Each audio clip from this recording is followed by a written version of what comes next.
یا ایھا الناس، اے لوگو، تمام لوگ، کسی بھی ملک، کسی بھی علاقے، کسی بھی دین مذہب کے ماننے والے، مرد عورت جوان بوڑھے سبھی اس میں شامل ہیں، غریب امیر فقیر، سب کو خطاب کر کے اللہ تعالیٰ فرماتے ہیں انتم الفقراء الی اللہ، تم سب اللہ کے محتاج ہو، تمہیں اللہ کی ضرورت ہے۔ بعض اوقات ہم عبادت کرتے ہیں تو ہم سمجھتے ہیں کہ شاید اللہ کو ہماری ضرورت ہے اس لیے ہم سے عبادت کروا رہا ہے۔ نہیں، اللہ کو کوئی ضرورت نہیں ہے۔ اگر اس نے ہم پر عبادت فرض کی ہے تو یہ بھی دراصل ہمارے فائدے کے لیے، ہمیں اس عبادت کی ضرورت تھی۔ جو احکامات ہمیں اللہ تعالیٰ نے حلال و حرام کے دیے ہیں وہ بھی دراصل ہماری ضرورت ہے، کیا کرنا چاہیے کیا نہیں کرنا چاہیے، یہ جو اللہ تعالیٰ نے ہمیں بتا دیا یہ بھی دراصل ہمارے فائدے کا ہے۔ عام طور پر آپ دیکھیے کہ جب ماں باپ اپنے بچوں کو کچھ باتیں بتاتے ہیں، بیٹا یہ کر لو، کھانا کھا لو، نہا لو، ہوم ورک کر لو، تو بچے کیا ساری باتیں مان لیتے ہیں؟ یہ فوری طور پہ مان لیتے ہیں۔ اور جب ان کو کسی چیز سے روکتے ہیں کہ اب بس اسکرین ٹائم ختم ہے، اب تم سو جاؤ، اب زیادہ جاگ نہیں سکتے، نہیں دوستوں کے ساتھ نہیں جا سکتے، تو عام طور پر کیا ہوتا ہے، وہ تنگ پڑتے ہیں کہ ہمیں کیوں اتنی انسٹرکشن دی جا رہی ہیں۔ وہ یہ نہیں سمجھتے کہ ان کا فائدہ کیا ہے ان کو فالو کرنے میں۔ اسی طرح ہمارا حال کیا ہے، اللہ سبحانہ وتعالیٰ نے جتنے بھی احکامات دیے ہیں وہ دراصل ہمارے فائدے کے لیے دیے ہیں۔ ماں باپ کو نظر آ رہا ہوتا ہے کہ کیا چیز بچوں کے فائدے میں ہے اور کیا چیز فائدے میں نہیں ہے، لیکن بچوں کو وہ فائدہ اور نقصان سمجھ نہیں آتا، لہٰذا کچھ بچے جو مان لیتے ہیں والدین کی بات وہ کامیاب ہو جاتے ہیں۔ اور آپ نے عام مشاہدے میں یہ دیکھا ہوگا کہ جو بچے والدین کی بات نہیں مانتے، نہیں پڑھتے، نہیں اپنے عادات کو بدلتے، پھر وہ زندگی میں کامیاب نہیں ہوتے، وہ بہت سی ٹھوکریں کھاتے ہیں۔ یہ تو ہے انسانوں کا حال اور انسانوں کی بات، اور انسانوں میں سے جو سب سے زیادہ ہمارا خیر خواہ ہے ہمارے والدین، ان کی بات نہ ماننے کا نتیجہ۔ اور کہاں اللہ سبحانہ وتعالیٰ جو ہمارا خالق ہے، ہمارا مالک ہے، اور الرحمن اور الرحیم ہے، جو سب سے زیادہ ہمارے لیے مہربان ہے، جس نے ہمیں پیدا کیا ہے، جو ہمارے فائدے اور نقصان کو سب سے زیادہ سمجھتا ہے۔ الا یعلم من خلق وهو اللطیف الخبیر، کیا وہی نہیں جانے گا جس نے پیدا کیا؟ وہ تو سب کچھ جانتا ہے، ہمارا ظاہر بھی، ہمارا باطن بھی، ہمارے خیالات بھی، ہماری ضروریات بھی، وہ ہر چیز جانتا ہے۔ تو اس نے ہماری ضرورت کے مطابق ہمیں احکامات دیے ہیں۔ نماز پڑھنے کا اگر حکم دیا ہے، یا روزہ رکھنے کا دیا ہے، یا زکوٰۃ دینے کا، یا صدقات دینے کا، یا والدین کے ساتھ احسان کرنے کا، یا رشتہ داروں کے ساتھ جوڑ کے رکھنے کا، یا یتیموں مسکینوں اور ضرورت مندوں کا خیال رکھنے کا، تو یہ سب کچھ دراصل اللہ سبحانہ تعالیٰ نے جتنے بھی احکامات دیے ہیں ہمارے ہی فائدے کے لیے دیے ہیں۔ ان میں سے ایک ایک کے اندر ہماری ہی بھلائی ہے، اور جتنی چیزوں سے اللہ سبحانہ تعالیٰ نے ہمیں روکا ہے ان سب میں ہمارا نقصان ہے۔ کوئی ایسی چیز نہیں کہ جو حرام کی گئی ہو اور اس میں ہمارے لیے فائدہ ہو، بلکہ ہمارے لیے نقصان ہی ہے۔ وہ نقصان اور فائدہ اللہ سبحانہ تعالیٰ ہم سے زیادہ سمجھتا ہے، لہٰذا بندوں کی عافیت اسی میں ہے کہ وہ اللہ تعالیٰ کی غیر مشروط اطاعت کریں، اور جو حکم جب بھی ملا ہے اس کو خوشی کے ساتھ فالو کریں۔ تو یا ایھا الناس انتم الفقراء الی اللہ، اے لوگو تم سب اللہ کے محتاج ہو۔ اور اگر انسان اپنی محتاجی کو دیکھے تو آپ دیکھیں ماں کے پیٹ سے لے کے پیدا ہونے کے بعد اور پھر بڑے ہونے تک ہر سٹیپ پر انسان اللہ ہی کا محتاج ہے۔ وہ کھلاتا ہے تو ہم کھاتے ہیں، وہ نہ دے تو ہم کچھ بھی نہیں کر سکتے۔ وہی شفا دیتا ہے، وہی ہماری ضروریات پوری کرتا ہے، ہر طرح کی جسمانی، روحانی، جذباتی، ہر طرح کی ضروریات وہی ہماری پوری کرتا ہے، اور ہم اسی کے محتاج ہیں، اس کی رحمت کے محتاج ہیں، اس کے فضل کے محتاج ہیں، اس کی نعمتوں کے محتاج ہیں۔ اور نہ صرف یہ کہ اس دنیا میں، بلکہ مرنے کے بعد بھی۔ قبر میں کون ہوگا ساتھ؟ کوئی بھی نہیں، اور صرف اس کی رحمت ہی کام آئے گی، کوئی ایک بھی نہیں، صرف تنہائی ہوگی اور ہم ہوں گے۔ اور جس نے دنیا میں اللہ کو یاد کیا ہوگا وہ وہاں بھی اس کے لیے پھر روشنیاں ہوں گی اور باغ ہوں گے اور راحتیں ہوں گی، روح و ریحان ہوگا۔ اور جس نے اس کو نہیں مانا تو فرمایا یا ایھا الناس انتم الفقراء الی اللہ واللہ هو الغنی الحمید، اور اللہ بے نیاز بھی ہے اور قابل تعریف بھی ہے۔ تم اس کی عبادت کرو یا نہ کرو، اس کو کوئی فرق نہیں پڑتا، وہ تمہاری عبادت سے بے نیاز ہے، وہ ذکر سے بے نیاز ہے، وہ تمہارے صدقہ خیرات سے بے نیاز ہے، وہ تمہاری مشقتوں سے بے نیاز ہے، اس کا تمہاری ضرورت نہیں ہے، لیکن ہاں اگر تم اپنی خوشی سے اس کی عبادت کرو گے، وَإِن تَشْكُرُوا يَرْضَهُ لَكُمْ، اگر تم شکر ادا کرو گے تو وہ اس پہ راضی ہوگا، اس پہ وہ خوش ہوگا۔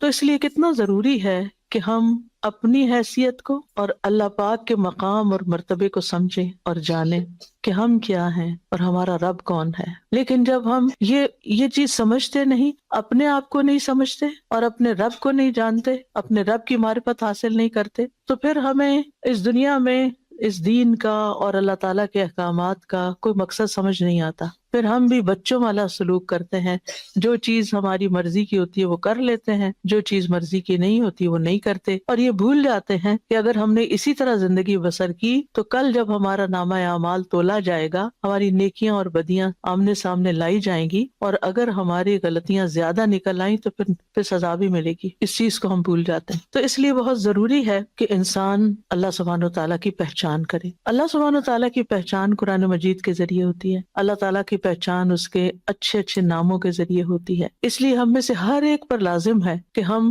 اس علم کو حاصل کریں اور اللہ تعالیٰ کے کلام کے ذریعے اللہ کو پہچانیں اور اس کو جانیں اور اس سے محبت کریں، اس سے ہیبت رکھیں، اس سے حیا رکھیں، اس سے انس رکھیں، اس کی خشیت رکھیں، اس کا خوف بھی ہمارے دلوں میں ہو، اور اس کے ساتھ ایک اچھا تعلق ہمارا ہو، ایک مضبوط تعلق ہو، اس کی یاد ہر لمحہ ہمارے دل میں ہو۔ پھر فرمایا ان یشاء یذہبکم ویأتی بخلق جدید، اگر وہ چاہے تم سب کو لے جائے، تم اس کی مجبوری نہیں کہ اس کی کوئی مجبوری ہے کہ اس کی دنیا کا کام چلتا نہیں تو لہٰذا تمہیں رکھا ہوا یہاں تمہاری نافرمانیوں کے باوجود، ایسا کچھ بھی نہیں ہے۔ وہ جب چاہے، جس لمحہ چاہے، جس کو چاہے لے جائے، اور یہ ہم اپنی آنکھوں سے دیکھتے نہیں رہتے اور اپنے کانوں سے سنتے نہیں رہتے کہ کھڑے کھڑے جان نکل گئی، راستے میں ہارٹ اٹیک ہو گیا، جوان لوگ، یعنی نہ تو کسی عمر کی قید ہے کہ اتنے سال کے ہوں گے تو فوت ہوں گے، نہیں، کچھ بھی پتہ نہیں، بیمار پڑے رہتے ہیں اور صحت مند چلے جاتے ہیں۔ تو ہمیں اس بات سے بالکل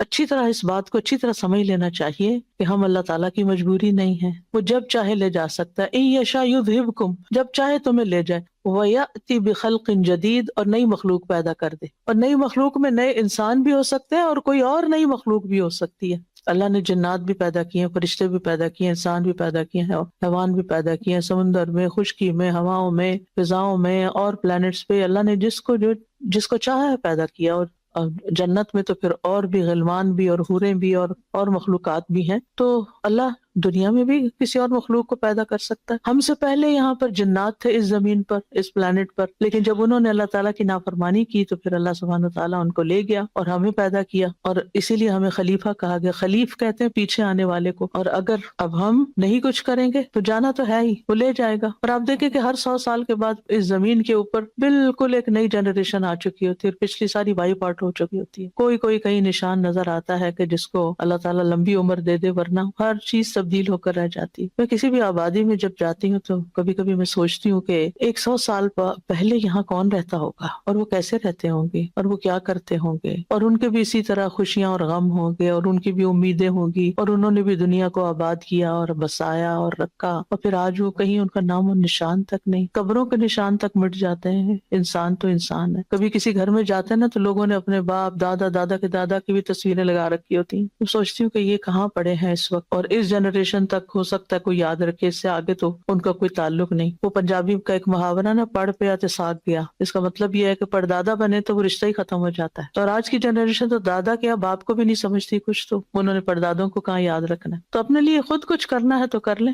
ورنہ اللہ کے آگے ہماری حیثیت کچھ بھی نہیں۔ ہاں اللہ تعالیٰ خوش ہوتا ہے، راضی ہوتا ہے جب انسان اپنی خوشی سے، اپنے دل سے، اپنی رضا سے اس کو راضی کرتا ہے۔ پھر فرمایا وَلَا تَزِرُ وَازِرَةٌ وِزْرَ أُخْرَىٰ، کوئی بوجھ اٹھانے والا کسی کا بوجھ نہیں اٹھائے گا۔ اس لیے کسی کی باتوں میں آ کر کسی کو فالو نہیں کرنا چاہیے۔ فالو صرف قرآن و سنت کو کرنا چاہیے، جو اللہ اور اس کے رسول نے ہمیں بتا دیا وہی ہماری کامیابی کی ضمانت ہے۔ ورنہ جو باتیں لوگ بتاتے رہتے ہیں، ایسا کر لو تو یہ فائدہ ہو جائے گا اور ویسا کر لو تو ایسا ہو جائے گا، ان باتوں کی کوئی دلیل نہیں ہوتی۔ کامیاب وہ ہے جو اللہ اور اس کے رسول کی بات مانتا ہے. جیسے سورت قرآن مجید کھلتا ہی ہے تو اللہ تعالیٰ سورت البقرہ کے شروع میں ہی فرما دیتے ہیں ذالک الکتاب لا ریب فیہ ھدی للمتقین الذین یؤمنون بالغیب ویقیمون الصلاة ومما رزقناہم ينفقون والذین یؤمنون بما انزل الیک وما انزل من قبلک وبالآخرۃ ہم یوقنون اولئک علی ھدی من ربہم واولئک هم المفلحون. کہ جو یہ کام کریں گے جو بتا دیے گئے ان آیات میں کہ جو نماز قائم کریں، جو ایمان لائیں گے غیب پر پھر نماز قائم کریں گے، اس میں سے جو ہم نے ان کو رزق دیا خرچ کریں گے، پہلی کتابوں پر بھی ایمان لائیں گے اور جو نبی صلی اللہ علیہ وسلم کی طرف اتارا گیا اس پر بھی ایمان لائیں گے اور آخرت پر یقین رکھیں گے، یہی لوگ دراصل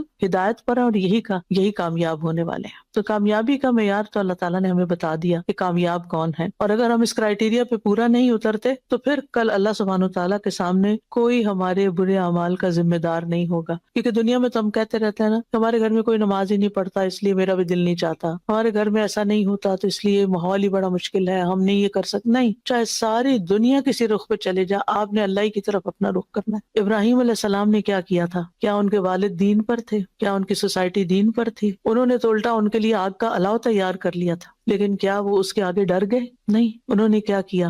سب کو چھوڑ دیا. انی وجہت وجہی للہ، میں نے اپنا چہرہ اللہ کی طرف کر دیا، میں نے اپنی ڈائریکشن اللہ کی طرف اپنا رخ اللہ کی طرف کر دیا. تو کامیاب وہ ہے، عقل مند وہ ہے جو اپنا رخ اللہ کی طرف کر لے، جو اپنی نیت کو اللہ کے لیے خالص کر لے، جو اپنے رب کو سب سے زیادہ راضی کرنے کی فکر کرے. اس وقت ہمارے سروں پہ کیا سوار ہوتا ہے؟ لوگ کیا کہیں گے. ہر چیز میں ہم یہ دیکھتے ہیں لوگ کیا کہیں گے، یہ نہیں سوچتے کہ اللہ تعالیٰ کیا کہیں گے. لوگ تو کچھ دیکھتے ہیں کچھ نہیں دیکھتے، اور دیکھ بھی لیں تو کیا کر لیں، کیا بگاڑ لیں گے ہمارا. لوگ نہ ہمارے رازق ہیں، نہ ہمارے خالق ہیں، نہ مالک ہے، کچھ بھی تو نہیں. پھر ہم کیوں اتنا زیادہ لوگوں کو اپنے سر پہ سوار کیا ہوا ہے کہ ہر چیز ان کی مرضی کے، لباس ہم پہنتے تو ان کی مرضی کے، کھانا ہم پکاتے ہیں تو ان کی مرضی کا. ہم یعنی ہر چیز میں یہی دیکھتے رہتے ہیں کہ لوگوں سے کیسے تعریف وصول کریں گے، وہ کام کر لیں، چاہے وہ صحیح ہے یا غلط ہے، حلال ہے یا حرام ہے، بس لوگ خوش ہو جائیں کسی طرح. تو کیا واقعی یہ عقل کی بات ہے کہ لوگ اگر خوش ہو گئے تو ہماری نجات ہو جائے گی؟ کہیں لکھا ہے قرآن میں ایسا کہ اے لوگوں کو خوش کرو تاکہ تم جنت میں چلے جاؤ؟ نہیں، ایسا کہیں بھی نہیں.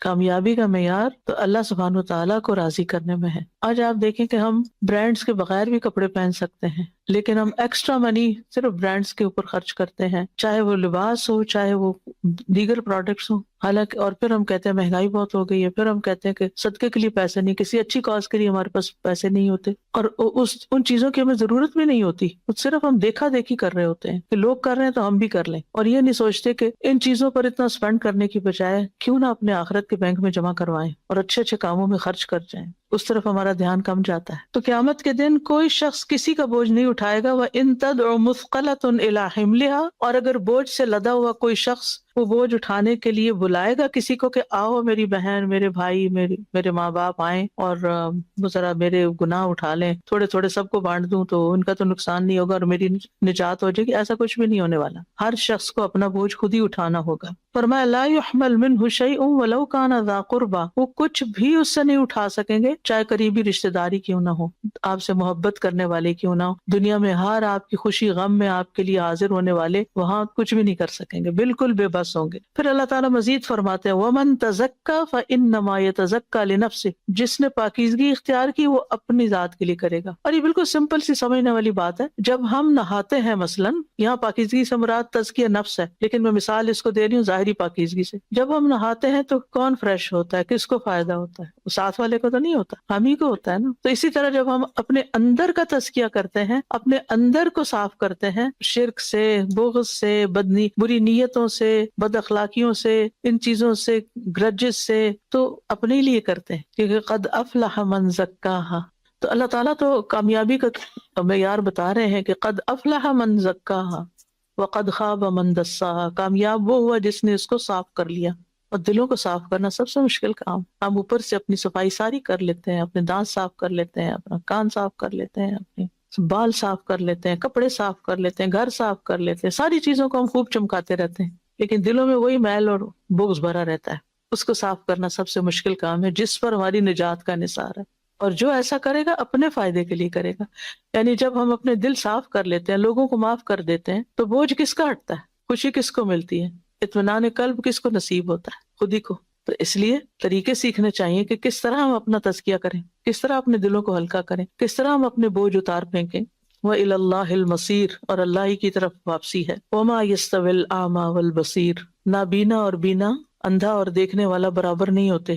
فرق ہوتا ہے، کتنا فرق؟ صرف 5 منٹ کے لیے آنکھیں بند کر کے گھر کے کام کریں، ہم جیسے تو اپنی جگہ سے نہیں ہل سکیں گے، پتہ نہیں کدھر جا کے ٹھوکر کھائیں گے۔ تو یہ اللہ تعالیٰ فرق سمجھا رہے ہیں۔ تو دیکھنے والا کون ہے یہاں، کہ مراد اس سے کیا ہے؟ یا یہ بتانا مقصود ہے، یہ تو سبھی کو پتا ہے کہ اندھا اور دیکھنے والا نہیں برابر۔ یا بتانا یہ مقصود ہے کہ جو لوگ اللہ سبحانہ تعالیٰ کی طرف سے آئی ہوئی ہدایت کو دیکھنے کے قابل ہیں اور جو اس سے آنکھیں بند کر کے جی رہے ہیں، یہ دونوں ایک جیسے نہیں ہیں۔ ان دونوں کی نہ زندگی ایک جیسی ہے، نہ موت ایک جیسی، نہ انجام ایک جیسا۔ اللہ نے ہمیں آنکھیں دی ہیں اور ہمیں ہدایت کے لیے کچھ کتاب بھی اپنی دی ہے، لیکن ہم کتنا پڑھتے ہیں اس کو، کتنا سمجھتے ہیں اس کو، کتنا ہمارا اس کے ساتھ تعلق ہے۔ پھر فرمایا وَلَا الظُّلُمَاتُ وَلَا النُّورُ، اندھیرے اور روشنی بھی نہیں برابر۔ اندھیرے میں رہنا، آج کل آپ دیکھیں نا سورج نہیں نکلتا تو ایک اندھیرا اندھیرا سے چھایا ہوتا ہے، اور جن دنوں میں سورج نکلتا ہے ہر چیز گرینری نظر آتی ہے، نیلا آسمان نظر آتا ہے، فریش ایئر چل رہی ہوتی ہے، کتنا فرق ہوتا ہے۔ دو مختلف چیزیں ہوتی ہیں، موڈ ہی بدل جاتا ہے انسان کا۔ تو روشنی سے مراد کیا ہے؟ دین کی روشنی، وحی الہی سے جو علم ہمیں ملا اس کی روشنی۔ اور اندھیرے کیا؟ جہالت کے اندھیرے، کفر کے اندھیرے۔ تو ایمان کی روشنی، علم کی روشنی، دین کی روشنی، یہ الگ چیز ہے اور اس سے جہالت الگ چیز ہے، برابر نہیں ہے۔ ولا الظل ولا الحرور، سایہ اور دھوپ بھی برابر نہیں ہے۔ گرمیوں میں آپ کسی سڑک پہ چل رہے ہوں تو کچھ دیر دھوپ میں چلے، کچھ چھاؤں آ جائے تو بہت ہی فرق ہے۔ تو اسی طرح جو لوگ قرآن کے سائے میں رہتے ہیں، جو اللہ سبحانہ تعالیٰ کی طرف سے آئی ہوئی اس رحمت اور اس ہدایت اور اس فضل کے سائے میں ہوتے ہیں، وہ اور اس کے بغیر زندگی کی دھوپ کاٹنے والے برابر نہیں۔ وما يستوي الاحیاء ولا الاموات، زندہ اور مردہ بھی برابر نہیں۔ ابھی زندہ، ہاں ظاہر زندہ لوگ زمین کے اوپر رہتے ہیں، اور مرے ہوئے لوگ کہاں رہتے ہیں؟ زمین کے نیچے رہتے ہیں۔ بڑا فرق ہے، کچھ اوپر ہیں کچھ نیچے ہیں، ایک جیسے تو نہیں نا۔ ان کی زندگی کچھ اور ہے، ہماری زندگی کچھ اور ہے۔ تو بالکل اسی طرح جو لوگ جن کے دل زندہ ہیں، جو ایمان کے ساتھ جیتے ہیں اور جو اس کے بغیر جیتے ہیں، وہ برابر نہیں۔ قرآن میں اس آیت کی تفسیر قرآن مجید کی ایک اور آیت سے بھی ہوتی ہے، وہاں پر آتا ہے أَوَمَنْ كَانَ مَيْتًا فَأَحْيَيْنَاهُ وَجَعَلْنَا لَهُ نُورًا يَمْشِي بِهِ فِي النَّاسِ كَمَثَلِهِ فِي الظُّلُمَاتِ لَيْسَ بِخَارِجٍ مِّنْهَا، کیا بھلا وہ شخص جو پہلے مردہ تھا پھر ہم نے اس کو زندگی بخشی، یعنی ایک شخص ایمان والا نہیں تھا، پھر اللہ نے اس کو ایمان دیا، گویا زندگی دے دی، وہ جی اٹھا۔ ایک شخص جاہل تھا، پھر اللہ نے اس کو قرآن کا علم دے دیا، اس کو ایک زندگی مل گئی۔ تو دونوں ایک، یعنی بہت فرق ہے ان دونوں زندگیوں میں۔ اور کچھ لوگ ہیں جو اللہ کے اس نور کے ساتھ لوگوں کے بیچ میں چلتے پھرتے ہیں، اور کچھ لوگ اندھیروں میں ٹھوکریں مار رہے ہیں، ٹھوکریں کھا رہے ہیں، بلکہ مارنی کیا کھا رہے ہیں۔ تو اس لیے بہت ضروری ہے کہ ہم سب اپنے لیے قرآن مجید کا مطالعہ اس سطح پر کریں، حدیث کا مطالعہ اس سطح پر کریں کہ وہ ہماری زندگی میں ایک روشنی پیدا کر دے۔ اچھا، بعض لوگ تلاوت تو کر لیتے ہیں، معنی نہیں سمجھتے، اور سمجھتے بھی ہیں تو سمجھے بغیر بس پڑھے جاتے ہیں، کیونکہ انہوں نے ایک ٹارگٹ رکھا ہوتا ہے کہ سپارہ روز پڑھنا ہے۔ چلے اچھی بات ہے، آپ تلاوت کریں، ثواب آپ کو مل جائے گا، لیکن وہ روشنی جو اصل مقصود ہے وہ نہیں ملتی اگر صرف حروف کی طرف توجہ کرنے سے۔ اس کے لیے اس کے معنی کو جاننا اور اس کو سمجھنا یہ انتہائی ضروری ہے۔ پھر فرمایا ان اللہ یسمع من یشاء وما انت بمسمع من فی القبور، اللہ جس کو چاہتا ہے سنواتا ہے۔ یعنی سننا صرف کان سے نہیں ہوتا، دل کے بھی کان ہوتے ہیں، دل کی آنکھیں بھی ہوتی ہیں۔ فإنها لا تعمى الأبصار ولكن تعمى القلوب التي في الصدور، آنکھیں اندھی نہیں ہوتی بلکہ وہ دل اندھے ہوتے ہیں جو سینوں میں ہے۔ تو اس لیے بہت ضروری ہے کہ ہم صرف سننے والے نہ ہوں بلکہ غور سے سننے والے ہوں، اور غور سے وہی سنتا ہے جو سننے کے بعد پھر اپنا کوئی لائحہ عمل بناتا ہے، کوئی اپنی زندگی کا مقصد بناتا ہے، کوئی اپنے لیے پلاننگ کرتا ہے کہ مجھے کون سا کام کس طرح کرنا ہے تاکہ مجھے زیادہ زیادہ فکر ہو۔ جس شخص کو اس بات کا یقین ہے نا کہ آخرت میں آنا ہے اور حساب کتاب ہونا ہے اور جنت جہنم بھی ہے اور زندگی وہاں شروع ہوگی، تو وَإِنَّ الْآخِرَةَ لَهِيَ دَارُ الْحَيَوَانِ، ایک ہوتا ہے حیات اور ایک ہوتا ہے حیوان۔ یہ حیوان نہیں جو اردو میں ہم کہتے ہیں، یہ ہے حیوان، ٹھیک ہے؟ یہ دونوں ہی مصدر ہے، حیات بھی مصدر ہے، حیوان بھی مصدر ہے۔ فرق کیا ہے؟ اللہ تعالیٰ یہ بھی کہہ سکتے تھے کہ یعنی کہ زندگی کا گھر تو وہی ہے۔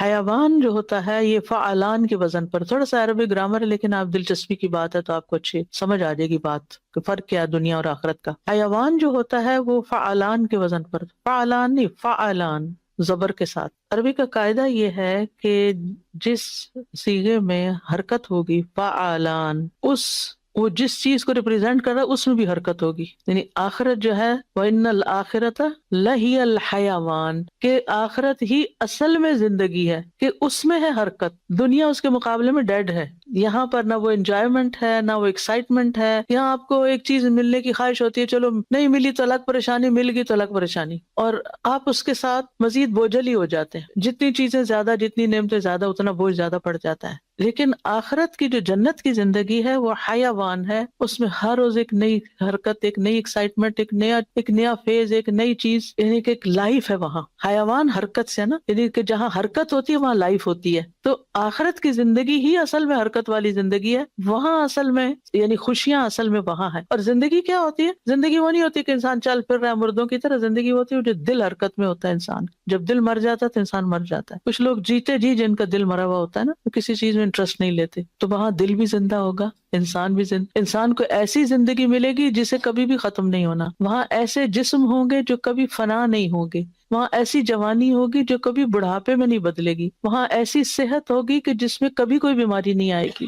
وہاں ایسی خوشیاں ہوں گی کہ جس میں کوئی غم ہی نہیں ہوگا. لیکن ان کو پانے کے لیے پھر یہاں اس دارالعمل میں کچھ کرنا ہے، اور اپنی زندگی کو اللہ کی مرضی کے مطابق کرنا ہے، لوگوں کی مرضی کے مطابق نہیں. کیونکہ لوگوں کے تو اپنے انٹرسٹ ہے نا، ہر کسی کی اپنا خیال ہے، اپنی مرضی ہے، اپنا طریقہ ہے، وہ کس کس کو راضی کریں گے. تو اللہ تعالیٰ نبی صلی اللہ علیہ وسلم سے فرما رہے ہیں کہ آپ جو قبروں میں پڑے ہیں نا، ان کو نہیں سنوا سکتے. یعنی جو مر جاتے ہیں، جن کے دل مردہ ہوتے ہیں، جو قبروں میں ہیں، جو مر چکے ہیں، ان کو آپ نہیں سنوا سکتے. اور وہ اگر سن بھی لیں تو ان کو فائدہ ہی کوئی نہیں. انہوں نے وہاں سے اٹھ کے کرنا کیا ہے؟ تو انسانوں میں سے کچھ لوگ ایسے ہی ہوتے ہیں، وہ زندہ لاشیں جن کے دل مردہ ہیں، جو غور و فکر نہیں کرتے. جیسے اللہ تعالیٰ فرماتے ہیں نا، افلا یتدبرون القرآن ام علی قلوب اقفالها، کیا یہ لوگ قرآن میں تدبر نہیں کرتے، غور و فکر نہیں کرتے؟ کیا ان کے دلوں پہ تالے پڑ چکے ہیں، تالے لگے ہوئے ان کے دلوں پر؟ یعنی تم نے اچھا، جب کسی گھر کو تالا لگ جاتا ہے تو اس کا کیا مطلب ہوتا ہے؟ کہ کوئی اندر نہیں جائے گا، لاک لگا دیا، اندر کوئی نہیں جائے گا. یعنی تم قرآن میں غور و فکر نہیں کرتے، اپنے دل کو لاک لگایا ہوا ہے، اس میں قرآن نہیں اندر آ سکتا. اگر آپ کسی کے گھر جانا چاہیں اور وہ آگے سے کنڈی لگا لے، تالا لگا لے، تو کیسا لگے گا؟ کیسا لگے گا؟ آپ اپنے بیٹے کے گھر جانا چاہتے ہیں، اپنے والدین کے گھر جانے تو اپنا دروازہ بند کر لیتے ہیں آگے سے. تو قرآن کے لیے ہم نے یہی کیا ہوا، دروازہ بند کیا ہوا. غور و فکر نہیں کرتے، توجہ نہیں کرتے، اس کی گہرائی میں نہیں اترتے. ایک دفعہ پڑھ لینے کو کافی سمجھ لیتے ہیں، یا ناظرہ پڑھ لینے کو کافی سمجھتے ہیں، شعور بیدار نہیں کرتے. قرآن زندہ کتاب ہے اور زندگی بخشتی ہے، اس سے ہم اپنے دلوں کو زندہ نہیں کرتے. اب آپ کہ یہ کیسے کریں؟ ہم بہت طریقے ہیں کرنے کے، اگر نیت اور ارادہ ہو اللہ تعالیٰ رستے دکھا دیتا ہے. والذین جاہدوا فینا لنہدینہم سبلنا. پھر اسی سورت کی آیت نمبر 29 ہے، ان الذین یتلون کتاب اللہ واقاموا الصلاۃ وانفقوا مما رزقناہم سرا وعلانیۃ یرجون تجارۃ لن تبور. بے شک وہ لوگ جو کتاب اللہ کی تلاوت کرتے ہیں اور نماز قائم کرتے ہیں، اور جو ہم نے ان کو رزق دیا اس میں سے چھپے کھلے خرچ کرتے ہیں، وہ ایسی تجارت کی امید رکھتے ہیں کہ جسے گھاٹا ہونا ہی نہیں، جو برباد ہوگی ہی نہیں. لن تبور. اچھا، اب یہ جو پہلی بات شرط لگائی گئی، یتلون کتاب اللہ، ہم عام طور پر اس کا معنی اردو والی تلاوت لیتے ہیں، قرات. ایک ہوتی ہے قرات، ریڈنگ، اور ایک ہوتی ہے تلاوت. تلاوت کا لفظ ہے عربی زبان میں تلا یتلو تلون سے ہے، جس کا مطلب ہے پیچھا کرنا، پیچھے جانا کسی چیز کے. تو تلاوت اس ریڈنگ کو کہتے ہیں جس میں معنی سمجھ کے پڑھا جائے، جس میں معنی پر غور کیا جائے، میننگ جانے جائیں کہ قرآن کیا رہا ہے. ہم کسی اور کتاب کے ساتھ ایسا ظلم نہیں کرتے جو کتاب اللہ کے ساتھ کرتے ہیں. دوسری شرط کیا ہے؟ اقام الصلاۃ، نماز قائم کرتے ہیں. نماز ان کی زندگی میں سب سے اہم ترین چیز ہوتی ہے. آپ لوگوں نے عصر کی نماز پڑھ لی؟ الحمدللہ. وَأَنفَقُوا مِمَّا رَزَقْنَاهُمْ. اور تیسری چیز، اس میں سے جو ہم نے ان کو رزق دیا وہ خرچ کرتے ہیں، سینت کے نہیں رکھتے، نکالتے رہتے ہیں. سوچیے اگر آج ہم مر جائیں تو ہماری چیزوں کا کیا ہوگا؟ ہمارے کس کام کی؟ ہمارا تو ہم سے تو جدا ہو گئی، ہم تو اس کے، ہماری جو اونرشپ ہے وہ بھی ختم ہو گئی نا. اب وہ ہماری نہیں رہی، وہ تو وارثوں کی ہو گئی فوراً. ہماری تو وہ ہے جو ہم نے کھا کے ختم کیا یا پہن کے پرانا کیا یا آگے بھیج دیا. اب تین چیزیں یہاں بتائی گئی ہیں کامیابی کے لیے. پہلی ہے علم، کتاب اللہ کی کو سمجھ کے پڑھنا. دوسری ہے عبادت، اور وہ ہے اقام الصلاۃ، جس میں نماز کی شرائط اور ان تمام چیزوں کو مد نظر رکھ کے پڑھنا. اور تیسری ہے حقوق العباد کی ادائیگی، دوسروں پر اپنا مال خرچ کرنا. اور اس میں صرف مال خرچ کرنا ہی نہیں، وہ مما رزقناہم، جو بھی ہم نے ان کو رزق دیا ہے، جو چیز بھی دی ہے، علم دیا ہے، مال دیا ہے، وقت دیا ہے، صلاحیتیں دی ہیں، قوتیں دی ہیں، ان کو خرچ کرتے ہیں، ان کو استعمال کرتے ہیں، ان کو دوسروں کو فائدہ پہنچانے کے لیے استعمال کرتے ہیں، جو بھی ہم نے ان کو عطا کیا۔ مما رزقناہم، رزق کا مطلب ہوتا ہے عطا کرنا، دینا، جو بھی ہم نے ان کو بخشا ہے اس میں سے کھلے چھپے یعنی وہ ہر طرح سے کرتے ہیں، کبھی چھپا کے کرتے ہیں اور کبھی چھپا نہیں سکتے تو دکھا کے بھی پھر روکتے نہیں۔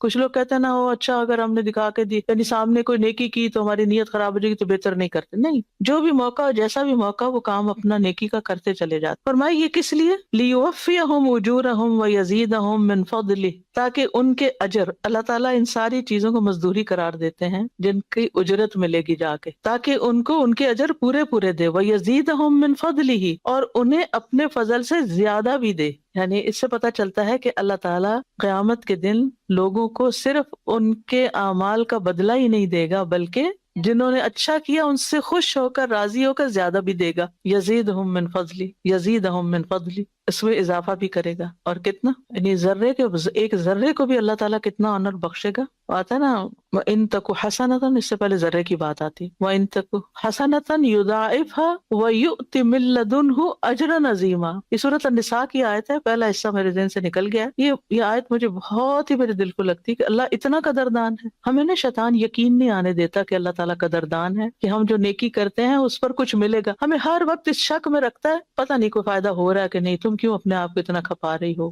پتہ نہیں کچھ ملے گا یا نہیں۔ مثقال ذرۃ شاید آتا ہے، پتہ نہیں سورۃ، اس سے پیچھے چلیں کہ حافظ ہے تو مجھے بتایا یہ آیت اتنی خوبصورت ہے کہ میں سورۃ النساء ہے بھی کافی بڑی، ہاں، ان اللہ لا یظلم مثقال ذرۃ، ان اللہ لا یظلم مثقال ذرۃ وَإِن تَكُ حَسَنَةً يُضَاعِفْهَا وَيُؤْتِ مِن لَّدُنْهُ أَجْرًا عَظِيمًا۔ سبحان اللہ، ایسا بدلہ تو کوئی بھی نہیں دیتا، کوئی بھی نہیں دیتا، ماں باپ بھی نہیں دیتے، دوست بھی ہے، یعنی کسی کے ساتھ آپ ساری زندگی بھی احسان کرے تو آپ کو اتنا بدلہ کوئی نہیں دے سکتا۔ اللہ ذرے برابر نیکی کو بھی ضائع نہیں کرے گا، اتنا رتی برابر بھی ظلم نہیں کرے گا۔ مثقال ذرہ، ذرہ تو نظر بھی نہیں آتا، اتنا چھوٹا ہوتا ہے، اور اگر وہ ذرہ آپ نے نیکی کا کر لیا، ذرے جتنی نیکی بھی کر لی، یضاعفها، اس کو ملٹیپلائی کرے گا، ملٹیپلائی بڑھاتا جائے گا، بڑھاتا جائے گا۔ وَيُؤْتِ مِن لَّدُنْهُ، آپ کے اوپر نہیں چھوڑے گا کہ آپ نے اتنا کیا تھا تو بس اتنا، یہ تو ہم انسانوں کی ایسی عادتیں ہوتی ہیں کہ ایسے کو تیسا، لیکن وہاں تو اللہ کا فضل ہوگا، یؤتِ مِن لَّدُنْهُ، اپنے پاس سے دے گا، کیونکہ اللہ کے خزانے تو وسیع ہے نا، جو کچھ آسمانوں اور زمین میں سب اللہ ہی کا تو ہے۔ یہ آیت میں بڑی دل دہلانے والی، للہ ما فی السماوات و ما فی الارض، ہر چیز کا مالک وہی ہے، اللہ ہی کے لیے حسر، اللہ ہی کے لیے جو آسمان اور زمین میں۔